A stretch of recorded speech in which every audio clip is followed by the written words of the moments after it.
एक चिट्ठी जो खून में भीगी थी, एक गुंडा जिसे खुद को रावण समझने का घमंड था, और एक आदमी जिसे चाहिए था बस चोरी। जानिए इस वीडियो में आगे इन सब के बीच में क्या हुआ। फिल्म की शुरुआत होती है श्रीलंका में जाफना के मंगूस जंगल से, और मंगूस जंगल में आर्मी की निगरानी में बहुत सारे वर्कर्स काम कर रहे थे और यहाँ पर खुदाई कर रहे थे। वास्तव में वो लोग यहाँ जमीन के नीचे दबे हुए हथियारों को ढूंढ रहे थे, और तभी इन्हीं लोगों में से हम राणा तुंगा नाम के एक आदमी को देखते हैं जिसे खुदाई के समय कुछ दिखाई पड़ता है। वास्तव में वो एक बॉक्स था जिसके अंदर बहुत सारा सोना था। ये देखकर तो वह राणा तुंगा चौंक गया था। अब राणा तुंगा ये बात अपने भाई सोमलो को बताता है और कहता है कि क्या जिंदगी भर मजदूर की तरह ही काम करना है या फिर इस वक्त को बदलना है। तो इसी वजह से ये लोग श्रीलंका के आर्मी पर हमला कर देते हैं और उन्हें बुरी तरह से मारते हैं। लेकिन श्रीलंका की आर्मी बहुत बड़ी थी, इसलिए वह उस सोने से भरे बॉक्स को लेकर यहाँ से भाग जाते हैं और समुद्र के रास्ते से होते हुए वह श्रीलंका को छोड़कर इंडिया में पहुंच जाते हैं। तो इंडिया के किनारों पर सबसे पहले वो लोग इस सोने को छुपाते हैं, और जैसे वो यहाँ से जाने लगते हैं तो अचानक जब पुलिस राणा तुंगा को पकड़ती है तो क्या राणा तुंगा अब भी बच पाएगा या उसका सच बाहर आ जाएगा। और पुलिस उन्हें देखते ही अरेस्ट कर लेती है। पुलिस को भी बहुत अच्छे से पता है कि ये लोग कोई अच्छे इंसान तो नहीं है, ये लोग श्रीलंका से भागकर आए हुए मुजरिम है, मतलब कि जरूर कुछ गलत काम करके भागे हैं, और उनके पास कोई आईडी भी नहीं है, जिसकी वजह से उनके ऊपर एक बहुत बड़ा केस भी नहीं चल सकता। ये बात जब राणा तुंगा ने सुनी तो वह चौकन्ना हो गया, और फिर उन सभी लोगों ने उस पुलिस वालों को एक एक सोने का बिस्किट दे दिया। यानी कि राणा तुंगा और उसके आदमी रिश्वत देकर अब भारत में ही रहने लगे थे। इसके बाद कहानी कुछ साल आगे शिफ्ट हो जाती है और अब हमें भारत के राष्ट्रपति वसुंधरा को दिखाया जाता है, जिसके पास एक खून से सनी हुई चिट्ठी आती है। जब बच्ची की चिट्ठी राष्ट्रपति तक पहुंचती है तो सोचिए, अगर आप गांव के हर बुजुर्ग और नौजवान के अंगूठे काट दिए जाएं तो आप क्या करेंगे। क्योंकि आंध्र प्रदेश के मोटोपल्ली गांव से आई थी। वास्तव में चिट्ठी को एक छोटी सी बच्ची ने लिखा था और वो अपने गांव के इलाके के बारे में बता रही थी कि यहाँ के हालात बहुत ही ज्यादा खराब हैं। उन लोगों के ऊपर इतना ज्यादा जुल्म हो रहा है कि उन्हें ऐसा लगता है कि वो अब भी आजाद नहीं हुए हैं। वसुंधरा उस चिट्ठी में लिखी हुई हर एक बात को महसूस कर रही थी, क्योंकि वो चिट्ठी केवल एक कागज का टुकड़ा नहीं थी, बल्कि वो चिट्ठी में उन सबके कटे हुए हाथ के अंगूठे भी थे जो लोग उस बच्ची के साथ खड़े थे।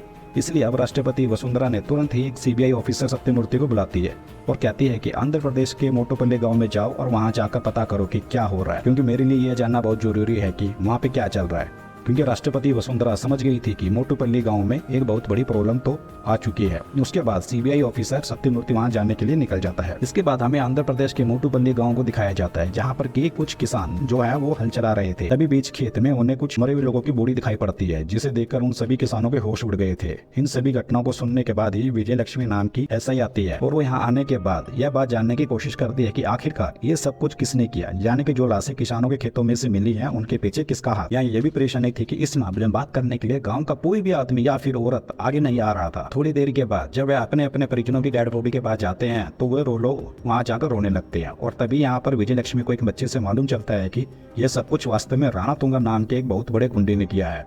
यह सुनने के बाद वह तुरंत ही राणा तुंगा के घर पर जाने लगती है, लेकिन उससे पहले ही विजय लक्ष्मी अपने बड़े सीनियर ऑफिसर को भी कॉल कर देती है। और विजय लक्ष्मी के साथ जो कांस्टेबल राणा तुंगा के घर पर जा रहे थे, जब उन्हें मालूम चला कि वो लोग राणा तुंगा घर पर जा रहे हैं तो जितने भी आदमी पुलिस वाले थे वो सब गाड़ी से उतर जाते हैं। लेकिन विजय लक्ष्मी और उसकी सभी सात महिलाएं ऑफिसर राणा तुंगा के घर पर पहुंच जाते हैं, जहाँ पर कि राणा तुंगा की मां मौजूद थी। विजय लक्ष्मी यहाँ राणा तुंगा की मां के सामने ही राणा तुंगा के लोगों को बुरी तरह से मारती है।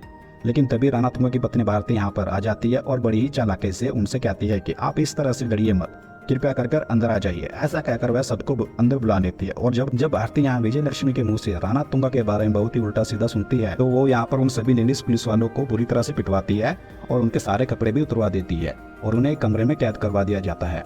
यहाँ पर भारती विजय लक्ष्मी को बताती है कि राणा तुंगा कोई आम आदमी नहीं है, वो एक रावण है और यह उसकी लंका है। यहाँ पर तुम सोच रहे हो कि कोई राम आएगा, कोई हनुमान आएगा, तो ऐसा कुछ भी नहीं होने वाला।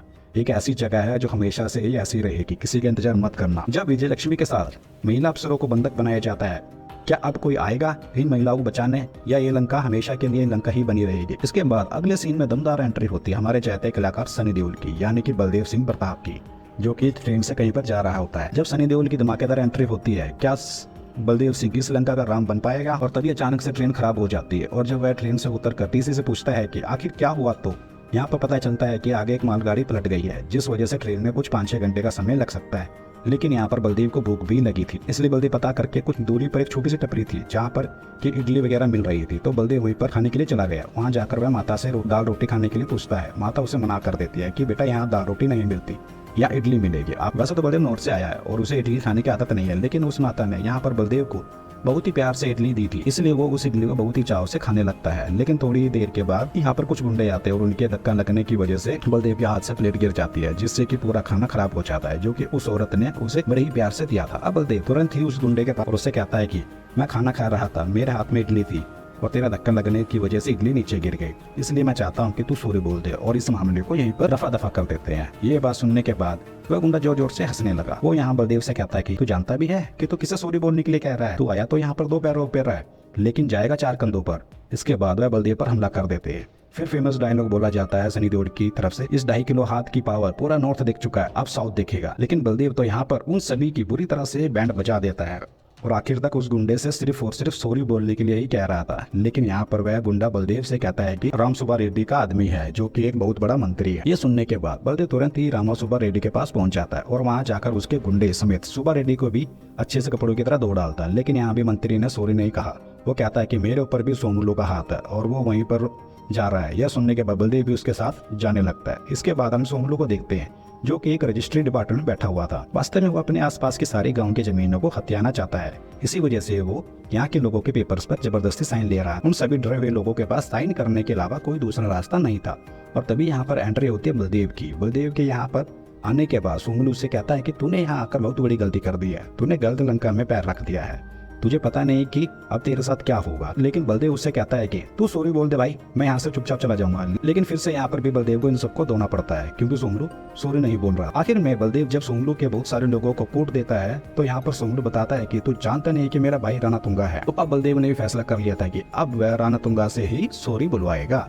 इसलिए बलदेव सोनू को लेकर राणा तुंगा के घर पर ही पहुंच जाता है। जब बलदेव बार बार सॉरी की मांग करता है, क्या कभी किसी एक सॉरी की कीमत इतनी भारी हो सकती है? अब राणा तुंगा यहाँ पर उसके सामने आता है और जब उसे ये सारी बातें पता चलती है कि एक आदमी ने राणा तुंगा के इतने सारे लोगों को पीटा है, तो वह चौंक गया था कि एक सॉरी बोलने की वजह से इस आदमी ने ये सब कुछ कर। ये सभी बातें बलदेव राणा तुंगा को बता रहा था। अब राणा तुंगा भी सोच रहा था कि एक सॉरी ही तो बोलना था, बोल देता। अब यहाँ पर राणा तुंगा हमारे हीरो बलदेव से सॉरी क्या देता है। यह सुनने के बाद बलदेव कहता है कि अब मुझे किसी से कोई प्रॉब्लम नहीं है, अब मैं यहाँ से शांति से जा सकता हूँ। जब हमारा बलदेव यहाँ से जाने लगता है तो बाहर ही उसे कुछ पुलिस ऑफिसर की वर्दी दिखाई पड़ती है, जिनके ऊपर खून के दाग भी लगे हुए थे। यहाँ बलदेव उनसे पूछने लगता है कि आखिरकार ये सब क्या है। बाद में सारी पुलिस की वर्दियों को समेट कर वह कुछ खून के धब्बों का पीछा करने लगता है, जो कि उन्हें एक ऐसे रास्ते पर ले जाते हैं जहाँ वह सारी लेडी ऑफिसर को बिना कपड़ों के रखा गया था। तब यहाँ पर बलदेव उन सभी को वर्दी देता है। वह सारी लड़कियां वर्दी पहन लेती हैं और अब यहाँ पर बलदेव को बहुत ही जोर का गुस्सा आता है। वह कहता है कि एक इडली के गिर जाने की वजह से मैंने इन सबको पीटा है और अब तूने इतनी बड़ी गलती कर दी है, वह भी हमारे देश की बेटियों के साथ। यह देखकर तो बलदेव को बहुत ही ज्यादा गुस्सा आ गया था। लेकिन राणा तुंगा उसे पूछता है, ये पुलिस वाली तेरी क्या लगती है भाई? बलदेव जवाब देता है, ये सब मेरी बहनें हैं। और अब बलदेव इन सबको चुन चुन के मारने लगता है। इसके लिए तो अब राणा तुंगा भी तैयार था कि बहुत हो गया तेरा, अब मैं भी सहन नहीं करने वाला, क्योंकि अब बात मेरे ऊपर आ रही है। यहाँ दोनों ने एक दूसरे पर बंदूक तान दी थी। लेकिन तभी राणा तुंगा की पत्नी भारती ने यहाँ राणा तुंगा को रोक लिया था। भारती राणा तुंगा से कहती है कि हमारे यहाँ बहुत बड़ा काम होने वाला है, अगर यहाँ पर हमने कुछ कांड कर दिया तो हम प्रॉब्लम में फंस सकते हैं, इसलिए इसे यहाँ से जाने दो। अब बलदेव सभी लेडीज ऑफिसर को लेकर यहाँ से जाने लगता है। लेकिन जब वह बीच रास्ते में थे तभी राणा तुंगा के बहुत सारे लोग इनका पीछा करने लगते हैं। वह तो बस इन्हें मारना चाहते थे। राणा तुंगा के लोग इनके ऊपर फायरिंग भी कर रहे थे और इन्हीं में से एक लेडी ऑफिसर को गोली लग जाती है। वह बुरी तरह से घायल हो चुकी थी और बलदेव को उसकी मदद करनी थी, लेकिन उसकी हालत बहुत ही ज्यादा बिगड़ चुकी थी, इसलिए वो गांव में घुसकर मदद लेने की सोचता है, लेकिन कहीं से भी कोई मदद नहीं मिल रही थी। तभी बलदेव के पास राणा तुंगा का कॉल आता है और कहता है कि तू ये मत सोचना कि कोई तेरी मदद करेगा, तेरी मदद कोई भी नहीं करने वाला है, मैं उन सारी लड़कियों को मार दूंगा, आखिर में मैं तेरा चेहरा देखूंगा। ये सारी बातें सुनने के बाद यहाँ पर बलदेव विजय लक्ष्मी से पूछता है कि आखिरकार ये सब कुछ क्या चल रहा है, ये आदमी कौन है। तब यहाँ पर विजय लक्ष्मी बताती है कि वह इस जगह का रावण है और उसने जगह पर तबाही मचा रखी है। इसके बाद कहानी को फ्लैशबैक में ले जाया जाता है और ये कहानी जो है स्विट्जरलैंड में पहुंच जाती है, जहाँ कुछ साइंटिस्ट ने इसी जगह पर यूरेनियम का एक और विकल्प यानी थोरियम को ढूंढ लिया था। यूरेनियम जो है वो एक रेडियो एक्टिव मटेरियल है, जिसका प्रयोग परमाणु जैसे हथियार बनाने में किया जाता है। मतलब जिस जगह में लोगों की जमीनें हैं उस गांव के नीचे ही थोरियम है, इसलिए राणा तुंगा जमीन को खरीदना चाहता है और उस पूरे थोरियम को निकालना चाहता है। इस डील में बहुत बड़े बड़े मंत्री भी शामिल है और उन्हीं की डील उन लोगों से हुई है और ये कॉन्ट्रैक्ट जो है वो राणा तुंगा को मिला है कि वह उन सभी लोगों की जमीन को खाली कराए, इसलिए वो जबरदस्ती उन सभी की जमीनों को हथियाना चाहता है।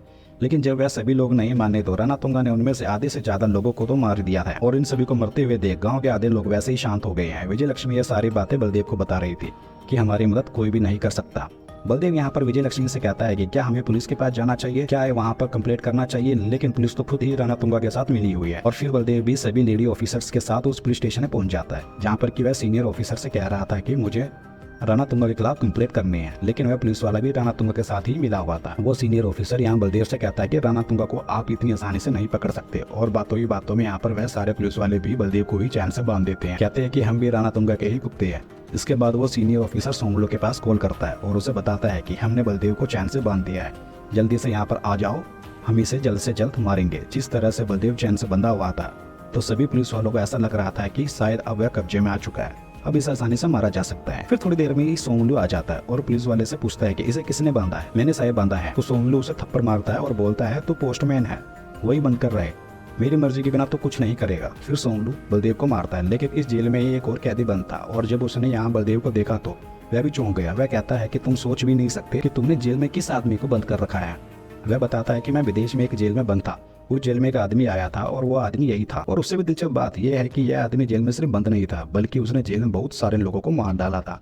बहुत ही खतरनाक आदमी है ये। जैसे ही बलदेव को थोड़ा सा होश आता है, वो सोमलू और पुलिस वालों की पिटाई शुरू कर देता है। बलदेव यहाँ तक कि उस सीनियर ऑफिसर के सारे पुलिस वालों को भी दो डालता है। बलदेव यहाँ पर बंद इसलिए था क्योंकि वह जानने की कोशिश कर रहा था कि आखिर यहाँ पर क्या चल रहा है, उन्हें क्या सजा दी जाए। आखिर में बलदेव ने सभी को मार दिया था, यहाँ तक कि सोमलू को भी जान से मार दिया। थोड़ी देर के बाद ही यहाँ पर राणा तुंगा आता है, लेकिन तब तक बलदेव और उसके सभी लोग यहाँ से जा चुके थे। राणा तुंगा ने यहाँ पर अपने ही भाई की डेड बॉडी को देखा तो वह पूरी तरह से पागल हो जाता है। तब बलदेव ने राणा तुंगा के पास कॉल किया और उससे कहता है कि ये देखना चाहता हूँ कि आखिरकार जब अपने की मौत होती है तो कैसा लगता है, और मुझ तक पहुँचने की कोशिश मत करना क्योंकि मैं खुद तेरे पास आ रहा हूँ। इसके बाद हम सीबीआई ऑफिसर सत्यमूर्ति को देखते हैं, जिसे राणा तुंगा के हर एक चीज के बारे में पता चल गया था कि वह श्रीलंका में एक आतंकवादी था और उसने वहाँ के बहुत सारे सोल्जर को भी मारा था, और ये सब कंफर्म हो चुका था कि वह एक बहुत बड़ा टेररिस्ट है, उसे किसी भी तरह से अरेस्ट करना ही होगा। लेकिन यह काम आर्मी वालों का लगता है, इसलिए यहाँ पर सत्यमूर्ति एक सोल्जर के पास कॉल करता है। वो बताता है कि यहाँ पर बहुत बड़ी प्रॉब्लम चल रही है क्योंकि पुलिस वाले भी राणा तुंगा के साथ मिले हुए हैं, इसलिए पुलिस तो कुछ कर नहीं सकती, इसलिए आर्मी को ही ये सब कुछ हैंडल करना पड़ेगा। लेकिन बहुत सारे सोल्जर कई और बिजी थे। लेकिन सुखवीर सिंह यहाँ पर सत्यमूर्ति को बताता है कि हमारे पास एक सोल्जर है जो कि इसी जगह के आसपास है, अगर हमने उसे यह खबर दे दी तो वह अकेला इन सारी प्रॉब्लम को सॉल्व कर देगा। उसका नाम है बलदेव प्रताप सिंह। बलदेव प्रताप सिंह ने अकेले ही बहुत सारे ऐसे मिशन को अंजाम दिया है। दूसरी तरफ हम देखते हैं राणा तुंगा को, जो कि उस गांव के पास जाता है और वहाँ के सारे गाँव वालों को इकट्ठा करता है और उन सभी से जबरदस्ती साइन ले रहा था क्योंकि उसे ये सारी जमीन जो लेनी है। और तो और उसके सारे बैकअप भी तैयार थे। उसके पास जितने भी गुंडे थे वो सारे गुंडे आ चुके थे क्योंकि उसे मालूम है यहाँ पर बलदेव कभी भी आता ही होगा। राणा तुंगा ये सोच ही रहा था कि वहाँ पर बलदेव आ जाता है और यहाँ पर तबाही मचाना भी शुरू कर देता है और इन लोगों को बहुत ही गंदे तरीके से मार रहा था। भले ही राणा तुंगा के पास बहुत सारे लोग, लेकिन बलदेव अकेला ही इन सभी लोगों के ऊपर भारी पड़ रहा था। और आखिर में यहाँ बलदेव सिंह राणा तुंगा के साथ एक धमाकेदार फाइट होती है जिसमें राणा तुंगा बहुत टक्कर देता है उसे, बट लास्ट में वो हार जाता है। इसके बाद सभी गांव वाले मिलकर राणा तुंगा को फांसी पर लटका देते हैं। तो इस तरह से एक और रावण का अंत हो जाता है। इसके बाद हम देखते हैं राणा तुंगा की माँ और उसकी पत्नी भारती ने खुद को गोली मार ली थी और राणा तुंगा की माँ को यह सब देखकर हार्ट अटैक आ जाता है। इसके बाद बलदेव वो छोटी सी लड़की के पास जाता है, जिस छोटी सी लड़की ने वसुंधरा राष्ट्रपति के पास चिट्ठी लिखी थी और आज भी उस बच्ची ने बलदेव से कहा था कि अगर फिर से कोई समस्या होती है तो आप आओगे ना। इस पर बलदेव ने भी कहा कि जब भी तुम मुझे याद करोगे मैं पहुंच जाऊंगा। तो इस तरह से बलदेव प्रताप सिंह ने एक मिशन और कंप्लीट कर लिया, वह भी अकेले। जब सत्यमूर्ति ने सुना कि एक आदमी ने इस मिशन को कंप्लीट कर दिया है तो वो पूरी तरह से हैरान था और वह ऐसे वन मैन आर्मी ऑफिसर से मिलना चाहता है, एक आदमी जिसने सिर्फ एक सॉरी के लिए पूरी लंका हिला दी। सवाल ये नहीं कि उसने क्या किया, सवाल यह है क्या आप होते तो इतना करते? कमेंट में जरूर बताएं। और इसी के साथ ये मूवी खत्म हो जाती है। तो दोस्तों अगर आपको ये वीडियो अच्छी लगी हो तो वीडियो को लाइक, चैनल को सब्सक्राइब जरूर कर लेना और बेल आइकन को जरूर प्रेस करना, नेक्स्ट वीडियो की नोटिफिकेशन आप तक पहुंच सके। जय श्री राम।